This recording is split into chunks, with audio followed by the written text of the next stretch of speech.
Estamos en TN Noticias, en el programa Frente a Frente, un diálogo con la ciudadanía. Programa transmitido por el canal de televisión de la Unión Nacional de Periodistas, Núcleo del Guayas. Hoy día vamos a tener el diálogo con el doctor Ricardo Ramírez, referente a la situación de los juzgados con el nuevo gobierno. Muy buenos días, doctor. Bienvenido al programa Frente a Frente. ¿Cómo ve la situación de los jubilados con el actual gobierno que preside Guillermo Lazo Mendoza? Buenos días a ustedes y a este importante programa de la Unión Nacional de Periodistas Núcleo del Guayas. Bueno, las expresiones del presidente de la República, como creo corresponde, hay que tomarle la palabra y estar vigilantes de que la cumpla, porque generalmente los candidatos o los gobernantes en los últimos dos gobiernos, antes de asumir precisamente sus cargos, ofrecían hacer lo mismo. Esto es respetar la ley, la constitución y entregar al IES, por ejemplo, lo que corresponde al 40% para el pago de las pensiones jubilares, pero por ser preciso, el último gobierno que está ya por salir el 24 de mayo se irá sin haber cancelado todo lo que corresponde al 40% de las pensiones jubilares. Ahí nos mintieron tanto Lenín Moreno como Mauricio Pozo, ministro de Finanzas, que cuando recibieron uno de los tramos de los créditos que les hizo el Fondo Monetario Internacional, decía que de allí iban a salir los dineros para cumplir con esa obligación del Estado de entregar el 40%.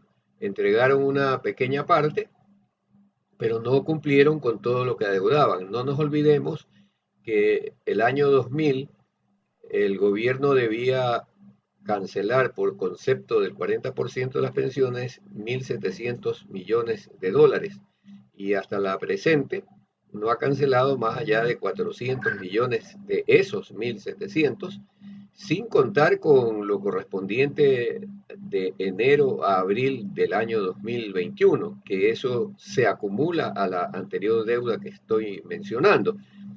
Entonces esperamos pues que el nuevo presidente, cumpliendo con su oferta, en primer lugar cancele la deuda y en segundo lugar empiece a pagar puntualmente dicho 40%, incluyéndolo como ha ofrecido dentro del presupuesto general del Estado del año 2021. Y esa no es la única deuda que hay con los jubilados. Los jubilados del sector público, y la mayoría son del magisterio fiscal, aún no reciben alrededor de 11.000 maestros fiscales para tener clara la complejidad o la magnitud de esta situación.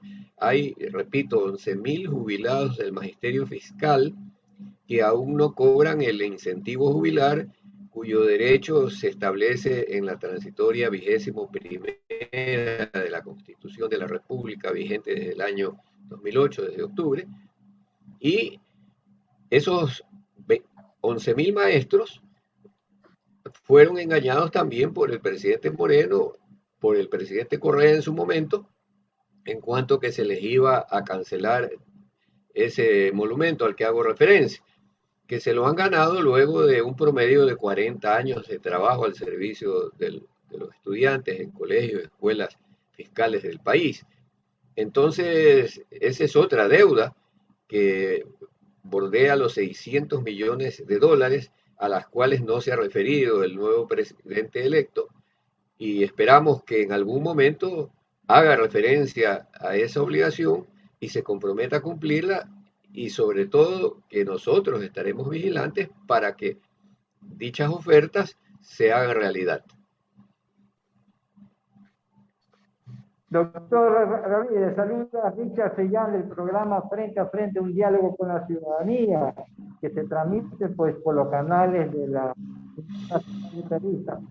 justamente usted señala la deuda que queda fue materia con el Instituto Ecuatoriano de Seguridad Social y el gobierno había suscrito un acuerdo por 500 millones de dólares que entre enero, creo que ya apenas hay 200 o 500 millones, pero condicionado, condicionado a 300 millones que se iban a comprar bonos de Estado.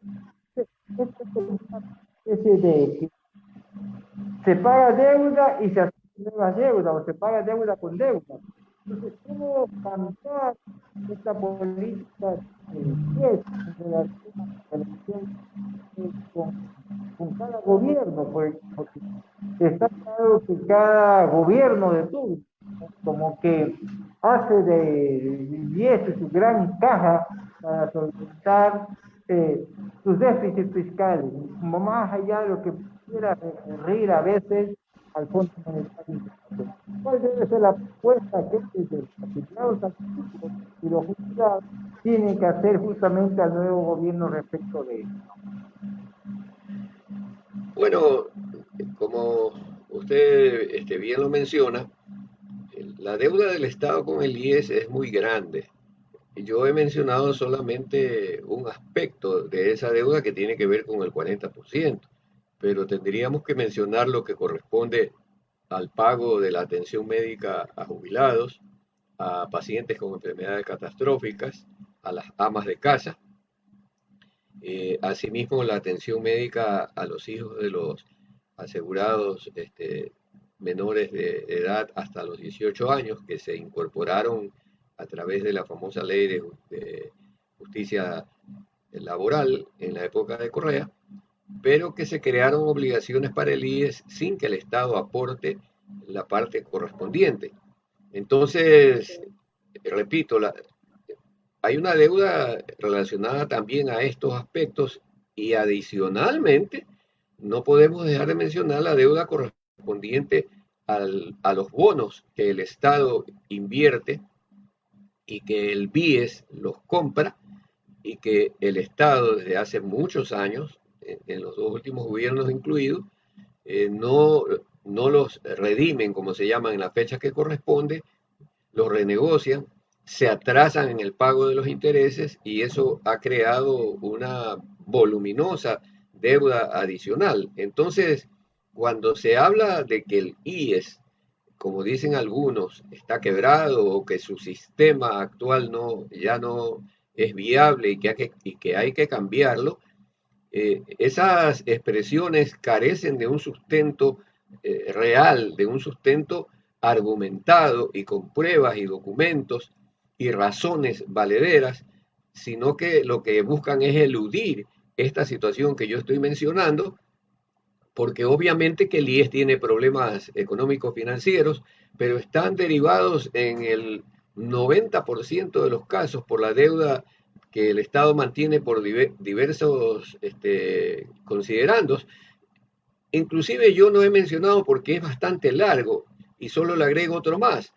El IES en el gobierno de Correa invirtió, para decirle un ejemplo concreto, en el proyecto Toachi Pilatón más de 300 millones de dólares, con el compromiso del Estado de que una vez que empiece a funcionar dicho proyecto, se pagaba la deuda con los intereses correspondientes. Como usted y toda la ciudadanía sabe, el proyecto Toachi Pilatón duerme el sueño de los justos. Ya han pasado más de 5 años, de 7 años, de que debió haber empezado a funcionar. Allí hubo sobreprecio, coimas en el gobierno de Correa. Adicionalmente, hubo fallas en la construcción y en la actualidad el Estado para hacer funcionar ese proyecto tiene que hacer una inversión justamente de más de 300 millones de dólares de lo que ya había invertido previamente. Y, y los dineros del IES están allí, así como hay una cantidad grande de dinero del IES en el proyecto del Satanizagua. Entonces, repito, nos podríamos pasar largo hablando aquí de todas las obligaciones que el IES no recibe de parte del Estado, que incumple y que lo ponen en una dificultad, obviamente, económico-financiera. Entonces, voceros de la derecha de este país, voceros de los empresarios, de los agentes de las aseguradoras privadas de pensiones, que tienen vínculos con los grupos chilenos y norteamericanos, son los que vociferan en sus páginas editoriales, en la televisión, los entrevistan como los gurús de la seguridad social, y ellos dicen que la única solución es que el IES pase a manos privadas, y no quieren hablar de estos temas, los ocultan. Y esa es la valía de este programa, que democráticamente permite decir lo que yo estoy diciendo, que lógicamente no lo puedo decir porque no nos dan la posibilidad en los grandes canales del empresariado, de la comunicación de este país. Precisamente, doctor, perdone que le interrumpa, en esta línea se ha vuelto a plantear en el escenario frente al próximo cambio de gobierno la propuesta que ya hiciera pues, el abogado Jaime Nebot respecto de una consulta popular en varios temas, y entre eso está justamente algo relacionado a la seguridad nacional. Entonces, frente a esto, vuelvo a preguntar, doctor, los afiliados activos, los jubilados, ¿qué proponen? ¿Es válida o hay que cuestionar ese tipo de consulta que está queriendo ser retomada? Y más o menos lo ha señalado Nebo y Lazo también, próximo a asumir la presidencia, iría en esa línea. Bueno, yo estaba casualmente Bueno, haciendo hincapié. No escuchó mi pregunta, doctor. O sea, entendí lo de la propuesta de Nebot, que se está tratando de promover justamente en esta etapa, donde él inclusive Sí, hizo... correcto, correcto. Y hay algo. Bueno, mire, la propuesta de consulta popular que Nebot presentó a la Corte Constitucional y que ya fue Se nos congeló inadmitida. la señal otra vez. Hola, hola, hola, Este, sí, hola. escuchamos, doctor. Está bien, Bueno, doctor, lo escuchamos. bien, le decía que la propuesta de Nebot, que no fue aceptada por parte de la Corte Constitucional, yo diría felizmente, dejó de lado esa perversa intención de los socialcristianos a través de su vocero principal, Nebot, de retomar la línea de la privatización de la seguridad social. Y aquí quisiera ser directo. Hay dos visiones de la seguridad social a nivel mundial, y aquí en el Ecuador es así. Una que propone privatizar el IES yendo a lo que ellos llaman la cuenta individual y el ahorro individual obligatorio en las llamadas aseguradoras de fondos de pensiones. ¿Cómo es eso? Como en el estilo chileno, como lo impuso Pinochet, igualito. Eso es una propuesta de Nebot, de la señora Gabriela Calderón de Burgos, que escribe en el Universo editorial tras editorial con la misma línea, de Omar Maluf, de varios de estos economistas de la derecha de este país, como Pablo Lucio Paredes, como Augusto de la Torre. Bueno, hay un sinnúmero de voceros de la derecha que claman por la cuenta individual obligatoria y por el ahorro en las aseguradoras de fondos de pensiones, eliminando, en otras palabras, la seguridad social, que es la otra visión a la que me refiero de las dos que hay, la que he mencionado y la visión que se mantiene aún con todos los conflictos que he referido, se mantiene aún en el actual Instituto Ecuatoriano de Seguridad Social, que es la visión del seguro solidario de reparto, con principios de autonomía y de subsidiariedad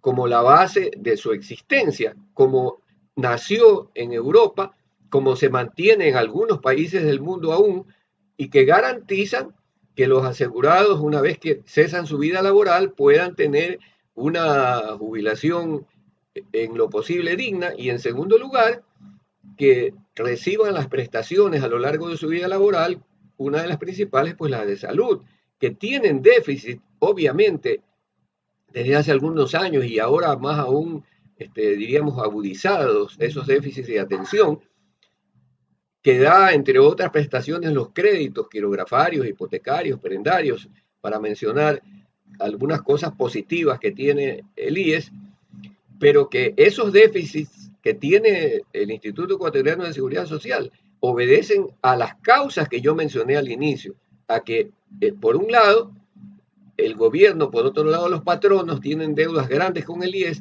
y además su manejo no ha sido honesto, transparente y eficiente, porque en la dirección del IES se ha hecho un reparto de cuotas políticas y entonces usted tendrá que recordar que el señor Ramiro González está prófugo en Lima, el presidente del Consejo Directivo de la época, uno de los presidentes de la época de Correa. Otro de los presidentes del Consejo Directivo, Richard Espinosa, de Correa y que continuó con Moreno, está, podríamos decir, que prófugo también. Hasta ahora no lo tocan y se fue a vivir a Canadá. El señor Paul Granda está con arresto domiciliario. El, el otro presidente del consejo directivo, el señor Water, está ahora haciendo un enredo ahí en el tema de la vacunación y que no dio ninguna solución a los problemas. Y actualmente tenemos otro presidente del consejo directivo. Entonces, el manejo del IES ha sido inadecuado. En la misma área de salud, por ejemplo, no hay predominio de la prevención y solamente se atiende la parte curativa, lo cual es costosísimo en cualquier lugar del mundo y no se podrá solucionar mientras no se implemente un plan real de prevención para los 3 millones, casi 3,5 millones de afiliados y para los alrededor de 500,000 jubilados, ¿no, verdad? Si no hay un plan de salud preventiva, como también debería haber a nivel del seguro campesino, no hay sistema de salud que aguante. Y además, los actos de corrupción, pues que no podemos dejar de mencionar. El IES ha sido la estrella de la crónica roja del Ecuador durante todos estos años, con los negociados, que asimismo sería larguísimo hablar aquí de todos los negociados en los que están involucrados, como toda la ciudadanía conoce, el grupo Salcedo Bucarán y otros más que andan fuera del Ecuador por los techos involucrados. Sí, sí,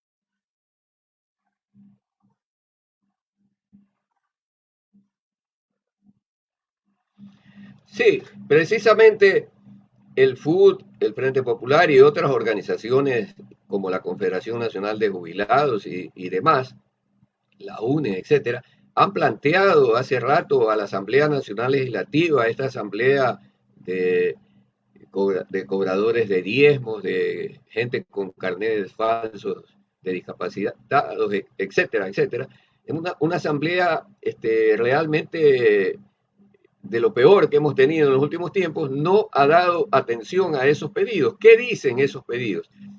Que en la ley de seguridad social, que lamentablemente no es orgánica, por eso es que a esa ley le imponen cualquier cosa por encima, pero esa ley debería ser orgánica en primer lugar. En segundo lugar, debe respetar los principios de autonomía y los principios de administración con participación de los dueños del dinero que somos los asegurados.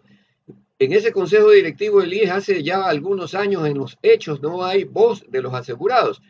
Y lo que se plantea es que el consejo directivo, a partir de la reforma que se debe hacer, esté integrado por lo menos por 4 o 5 representantes de los asegurados. Me refiero, uno por los afiliados en general, otro por los afiliados del sector, o sea, dividiendo ahí uno del sector público, uno del sector privado, un representante de los jubilados, un representante de los afiliados voluntarios, ¿no, verdad? Y un representante de los afiliados del seguro campesino. O sea, ahí tienen que haber 5 representantes de los asegurados en ese consejo directivo y debe de instituirse, incluirse en la ley, debe crearse la Asamblea Nacional de Asegurados, que debe tener una reglamentación muy clara en cuanto a que debe sesionar 1 o 2 veces al año de, con, de manera simbólica en cuanto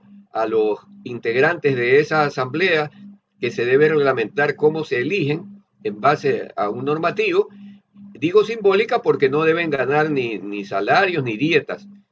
Los que quieran ser miembros de la asamblea lo harán con sus propios recursos para reunirse, repito, 1 o 2 veces al año para hacer un control sobre el consejo directivo del IES respecto al presupuesto anual que pone en consideración el Consejo Directivo, de tal manera que esa asamblea debería sesionar en enero de cada año y a mediados del mismo año para hacer un control de la aplicación del presupuesto que aprueba el Consejo Directivo y un control de toda la gestión del Consejo Directivo. Es y adicionalmente, los representantes de los asegurados, así como el de los empleadores, deben ser designados por votación universal, directa y secreta en urnas en todo el país, como lo hacen actualmente, por ejemplo, en el ISFA. En el ISFA, los miembros del Consejo Directivo del ISFA se eligen por votación universal, directa y secreta.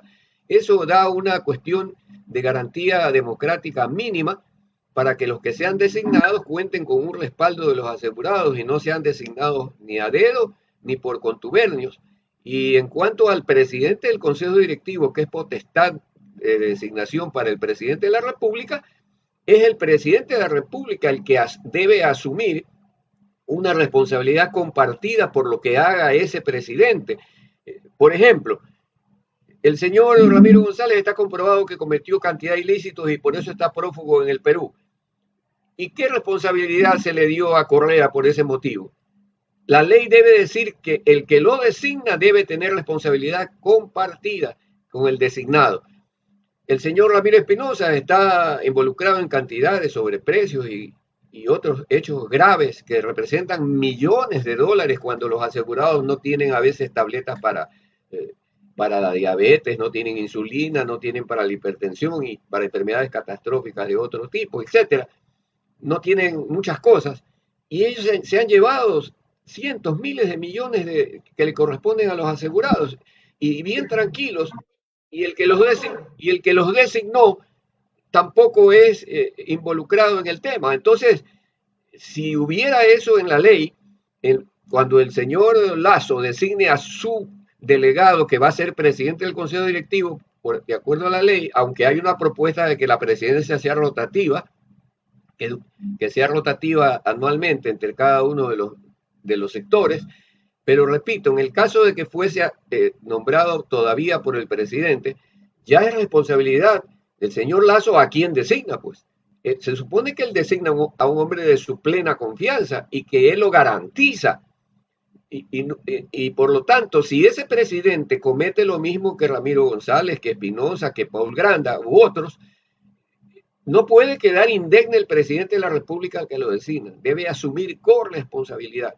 Entonces, solo así tendríamos en la ley algunas cosas que empiecen a poner orden dentro de la seguridad social.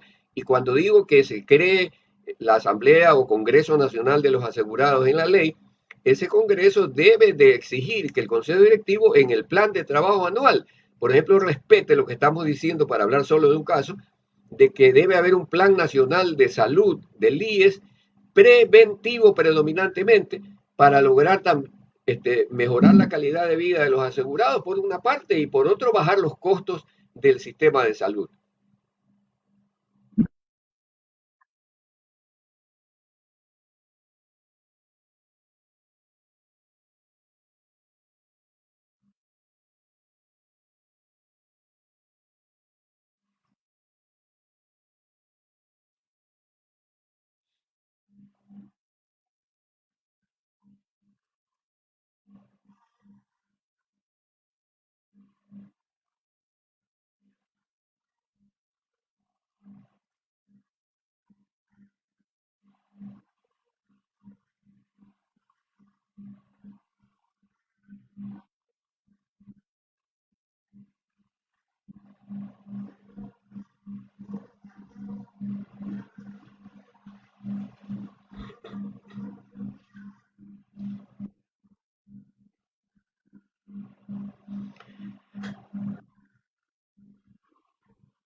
Bueno, yo comparto plenamente el interés que están expresando algunos jubilados o asegurados que están comunicándose con este programa. Y lo único que debemos es efectivamente conversar los diversos sectores asegurados para ponernos de acuerdo en una propuesta común y conjunta. Repito, ya existe una que el fútbol la presentó hace rato a la Asamblea Nacional, tiene como más de, creo que ya va para 3 años y hasta ahora no se resuelven las reformas a la ley de seguridad social. Inclusive hay un fallo de la Corte Constitucional que dispuso que la Asamblea Nacional determine la integración del Consejo Directivo. Entonces, es verdad, los asegurados tenemos la obligación de defender el instituto, de organizarnos y luchar. O sea, como digo, le tomamos la palabra al nuevo presidente en algunas cosas que ha mencionado y estamos planteando qué cosas más él debería hacer para cumplir con la seguridad social. Pero eh, nosotros debemos estar claros que la única garantía de esto no es la palabra del futuro presidente, ni mucho menos. La única garantía es la propia fuerza de la organización y lucha de los asegurados. Siempre ha sido así históricamente. Entonces, si no estamos dispuestos a pelear en las calles por esto, en algún momento podríamos estar un poco a la saga y reaccionar cuando ya los hechos se han cometido. Entonces, estas propuestas de las que se están hablando, por ejemplo, yo creo que más allá de un observatorio, de una vigilancia que puede a veces ser simbólica, debe estar en la ley algo que es superior a un observatorio. Y yo ya me referí a la creación de lo que hemos denominado en algunos eventos de asegurados a nivel nacional, regional, en todo el país, en varios años. Debe crearse el Congreso Nacional de los Asegurados como integrado en la ley, o sea, con validez legal, para que, repito, haga un control directo sobre el Consejo Directivo y no sea como ahora un ente que no le responde a nadie en los hechos, sino en definitiva a los intereses del presidente de la República y otros que son ajenos a la seguridad social. El propio BIES tiene que cambiar, esa es otra reforma. El BIES debe ser un banco, debe ser un banco de primer piso. ¿Por qué no es banco de primer piso? Porque la banca privada se opuso rabiosamente a eso y Correa les dio la razón. O sea, cuando Correa implementó el banco del afiliado, lo hizo con toda la mala intención de que no sea un banco de primer piso. Y es lo que ahora conocemos. Si fuese banco de primer piso, podría, utilizando una palabra, podría desbancar a muchos bancos privados, porque tiene un universo cautivo de más de 6 millones de personas que están vinculadas al IES, que no lo tiene ningún banco privado del país. Entonces, repito, eso Correa a propósito lo dejó como banca de segundo piso y dentro de la ley tendría también que reformarse la ley que creó el BIES. Y en la conformación del directorio del BIES también tiene que haber una representación de los asegurados, que somos los dueños de la plata que maneja el BIES. Y por ahora, quienes tienen el poder dentro del directorio del BIES es el gobierno de turno, es el que tiene el poder, porque ¿quién preside el BIES? El Consejo Directivo del BIES, el presidente del Consejo Directivo del IES, que lo designa el presidente de la República. O sea, el actual presidente del Consejo Directivo es presidente del Consejo Directivo del IES. ¿Quién más es miembro del Consejo Directivo del BIES? El ministro de Finanzas o su delegado, ¿verdad? Hay un representante de los asegurados que nadie lo conoce y un representante de los empleadores. Entonces, en el supuesto de que en algún momento los dos que no designa el gobierno directamente se opongan a alguna decisión de compra de bonos, de inversión de cualquier orden, quedarían 2-2. Pero el presidente del Consejo Directivo del BIES tiene voto dirimente. Entonces, siempre será 3-2. Allí hay un desnivel que debe corregirse en el manejo del BIES, que es el manejo de los recursos de los asegurados. Entonces, eh,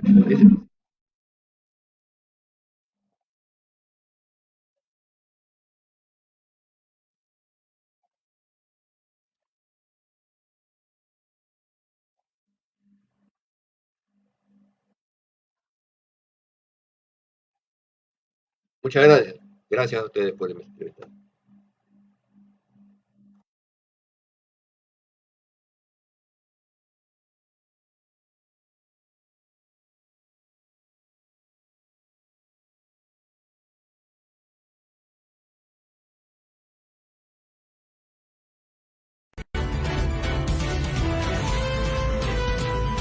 Audio Jungle.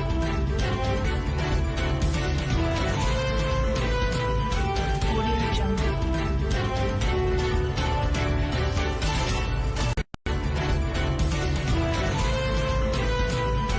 Audio Jungle. Audio Jungle.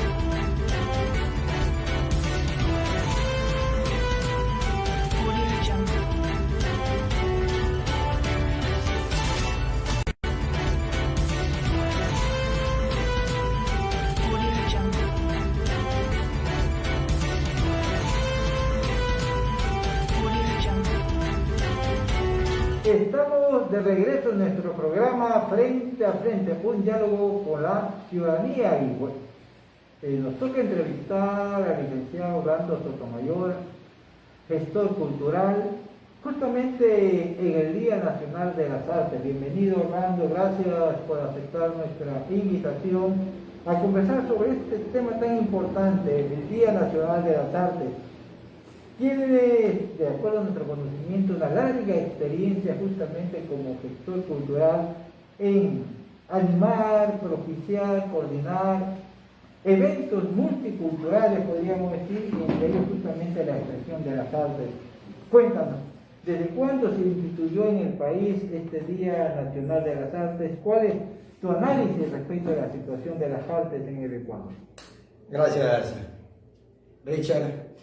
Realmente hay que hacer, como abreboca, un saludo a todos los artistas, tanto de Guayaquil, de la provincia y del país, a todos los artistas, porque de una manera u otra celebrar el Día Internacional o el Día Mundial de las Artes también conlleva a que a nivel mundial los artistas están atravesando por un panorama muy difícil, por una situación muy incierta como es esta pandemia que cubre al mundo. Entonces se celebra realmente bajo una tensión bien fuerte este Día Mundial de las Artes. Retomando el problema de las artes en nuestro país y la cultura, tenemos algunos problemas que se están dando, que se han avisorado dentro de este marco. Uno de ellos es el problema del proyecto Letras Vivas que financió el municipio, en el cual hay un rubro bien alto pues, de inversión y hay bastantes críticas, hay críticas referentes al proyecto como se ha manejado, por cuanto no se lo ha realmente ubicado debidamente. Para mí el problema no está tanto en lo que el municipio haya aprobado, porque el municipio debe de aprobar, debe dar paso. Es de quienes tienen que hacer el control debido para que dichos proyectos sean aprobados o vayan con el visto bueno a las manos del personero municipal, del primer personero, para que éste los autorice.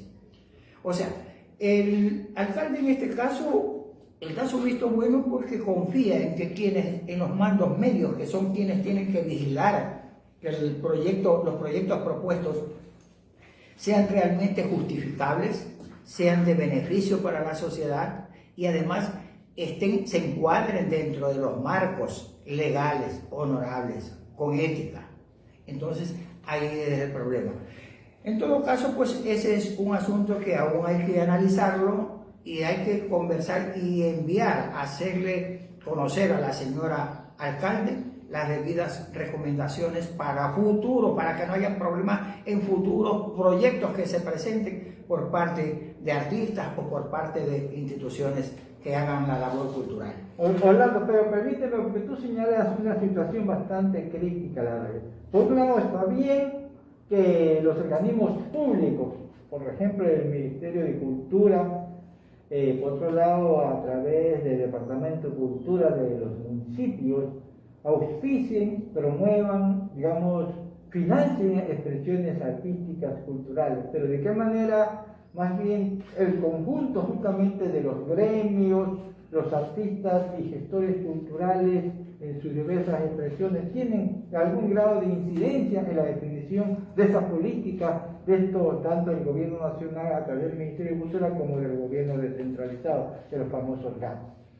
Claro, el dato está dado un poco en que los artistas o las organizaciones aún no logran concentrarse bajo el techo de la Casa de Benjamín Carrión, que es el organismo que debe de aglutinar, es el organismo en el cual debe de asentarse todos los trabajos y proyectos, es de donde deben de salir hacia los entes estatales o privados los proyectos por lo menos con un visto bueno, porque caso contrario corre también el riesgo de que cualquier persona puede presentar un proyecto sin estar debidamente estructurado. O sea, esto es más o menos como tener no un sedazo, no un ente que cierre las cosas, sino más bien que permita que las cosas se den con una debida organicidad. O sea, no sean cosas que a cierto momento la gente los puede tomar como cosas oscuras, porque cuando son proyectos que van por vía independiente, puede cualquiera tomarlo y decir, bueno, alguien lo hizo con un interés debido y el que lo receptó tiene otro interés debido. Pero si hay un ente como es la Casa de la Cultura, que es la institución que genera, que irradia, que debe coordinar las actividades culturales dentro de la provincia, es donde deben de asentarse las cosas, ¿no? O sea, es lo que yo veo ahí. Ahora, en esto también se convoca otro de los problemas que actualmente está atravesando la Casa de la Cultura. La Casa de la Cultura está atravesando un problema dentro del proceso de cambio de dirección, porque los que asumen a veces las direcciones de estos núcleos en el país y de la dirección nacional tienen el hecho como que ellos son los elegidos para ser los únicos que administren. Además de que este hecho que los conlleva a ser malos administradores, porque las casas de la cultura a nivel nacional realmente son escasas las que se salvan. De los 24 núcleos, tal vez sean unos 4 núcleos los que hayan funcionado bien en este periodo. De ahí todos los núcleos tienen muchos problemas. Han manejado, por ejemplo, aquí el núcleo del Guayas viene con problemas no recientes. Hay problemas de denuncia desde hace algún tiempo sobre problemas de corrupción, mal manejo, sobre facturación de planillas y una serie de cosas por el silencio que han guardado tanto para la institución y no se ha hecho la defensa debida de algunas cosas que se han dado. Eso en cuanto a lo que debe darse dentro de la provincia. Hoy más que nunca en el Día Internacional de la Cultura tenemos otro hecho. El ministerio, este gobierno que está por terminar sus funciones a escaso menos de 30 días, vemos que el ministro de Cultura convoca al fondo concursable, lo abren al fondo concursable el 21 con $1.200.000 para 50 o 51 proyectos para financiar. ¿Por qué se abre un fondo concursable cuando ellos se están yendo? ¿Qué es lo que se trata de esconder detrás de esta convocatoria? Ya podría pensar que ya están predeterminados quiénes van a ser los adjudicatarios de esos fondos concursables, dado toda la estela de corruptela que ha caracterizado el gobierno y lo anterior. Genera, como tú dices, una estela de duda, una convocatoria a estas alturas de fondos concursables. O sea, o realmente, como tú dices, a entregar para quienes ya tienen a dedo hecho, o tapar lo que falta de presupuestos, incluso deja con escasos fondos o mal parados para el nuevo ministro de Cultura que venga a ejercer dicho cargo. Entonces, ¿cuál es una visión o una propuesta en términos de arte, en términos de cultura, dado de políticas globales para el país, para apoyar justamente estos ámbitos en todas sus expresiones, desde el arte callejero, por ejemplo, que cuenta muy poco apoyo y a veces hasta con actos represivos de los policías metropolitanos, municipales, que lo desalojan, ¿no? Y el municipio, y como lo hay en otras ciudades del mundo, a veces hacen concursos justamente con los artistas callejeros en sus diversas expresiones artísticas, culturales, para entre ellos seleccionar el mejor y darle un espacio auspiciado por el organismo municipal para que se presente ahí periódicamente, y está auspiciado, lo cual quiere decir, va a contar con una asignación mensual, un espacio público seguro, ¿no? Y una supervisión también del organismo que lo está auspiciando para que su arte sea una expresión de eso, de arte. Mira, yo creo que realmente el gobierno, el nuevo gobierno que va a asumir ahora en el mes de mayo las funciones para dirigir por los destinos del país, debe de convocar a una gran mesa de diálogo del sector cultural, donde deben de sentarse las instituciones, no solamente las instituciones como el municipio, la prefectura, la Casa de la Cultura, sino todas las universidades. Deben de sentarse todos los organismos, incluso privados y públicos, a una gran discusión de una gran mesa de diálogo para solucionar de una vez por todas el quehacer cultural del país. Porque la cultura realmente, ténganlo presente, es el eje transversal en la vida de toda sociedad. Una sociedad sin cultura no avanza ni se desarrolla.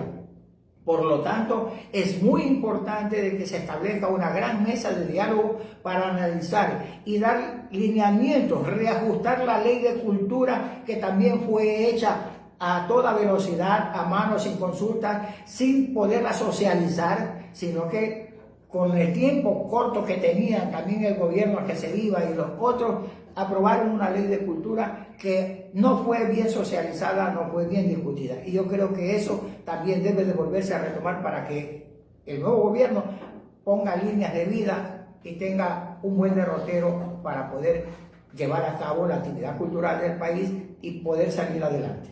Pero eso supone una actividad previa de los diversos actores, gestores culturales, como para construir una agenda propia, particular, de propositiva, digamos, pues al nuevo gobierno, porque toca eso. Probablemente ya este que está de salida no puede prometer ni comprometerse a nada. Sí, lógicamente, esto hay que proponerle al nuevo gobierno. Hay que proponerle al nuevo gobierno, y tal vez en estos momentos, como está dando la situación de la Casa de la Cultura, tiene que nacer desde los sectores vivos, de las fuerzas vivas, de quienes realmente hacen gestión cultural, de las organizaciones, de los actores y gestores culturales independientes, para llevar adelante y encabezar esto, establecer esta mesa de diálogo. No puedo dejar de preguntarte la situación justamente del espacio de coordinación cultural de la Universidad Estatal de Guayaquil. ¿Cuál es la situación? Porque todo lo que nos hemos formado en la Universidad Estatal de Guayaquil, teníamos la posibilidad de coordinar, de hacer algo en el ámbito cultural universitario y exterior, con el apoyo del Departamento de Coordinación Cultural de la Universidad. ¿Cuál es la situación actual sobre eso? Bueno, el problema se dieron cambios obviamente después de las intervenciones que se dieron en la Universidad de Guayaquil.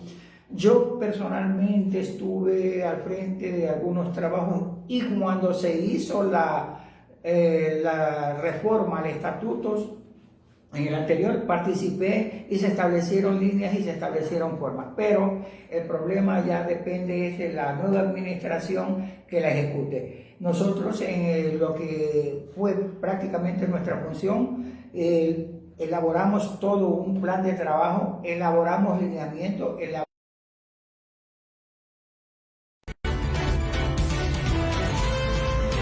importante preguntar esto porque justamente una educación superior, universitaria, profesionales que estén desligados del quehacer o el ámbito espiritual de la cultura y del entendimiento de lo que es justamente una de las mayores expresiones filosóficas del ser humano, crear arte, crear cultura como administración superior, no puede estar exenta en la formación profesional, ¿no?, de los universitarios, de los escolares en definitiva, ¿no? Recordemos que toda la educación y formación es cultura. Las universidades son culturas, las escuelas y colegios son cultura. Todo en la parte científica, social, tecnológica es cultura.